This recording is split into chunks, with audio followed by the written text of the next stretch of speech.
जर FIRच दाखल होत नसेल आणि सरकार त्याचं स्पष्टीकरण देणार नसेल तर जनतेलाच आता रस्त्यावर उतरण्याशिवाय पर्याय नाही। महाराष्ट्राचे उपमुख्यमंत्री आदरणीय अजितदादा पवार यांना आपल्यातून जाऊन आज 1 महिना झाला।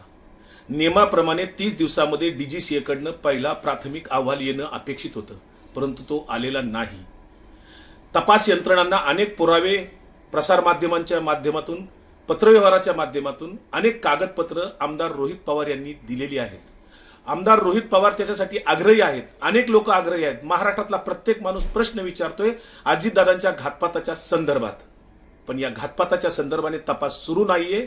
जो काही तपास केला जातोय किंवा चालू आहे तो आहे अपघाताच्या दिशेने चालू आहे, पण घातपाताच्या दिशेने गुन्हेगारीच्या दृष्टिकोनातून तपास सुरू नाही। इतके पुरावे देऊन सुद्धा जर अजितदादासारख्या इतक्या मोठ्या नेत्यालाच न्याय मिळणार नसेल, ज्या नेत्याने आयुष्यभर आपल्या लोकांना न्याय मिळवून देण्यासाठी काम केलं, लोकांसाठी आयुष्य घालवलं, त्या अजितदादांना न्याय मागावा लागतोय। साधा FIR सुद्धा दाखल करून घेतला जात नाही।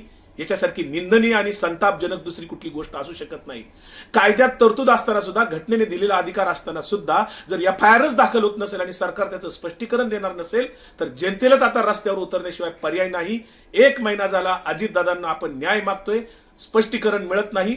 आता रस्त्यावर उतरण्याशिवाय पर्याय उरत नाही।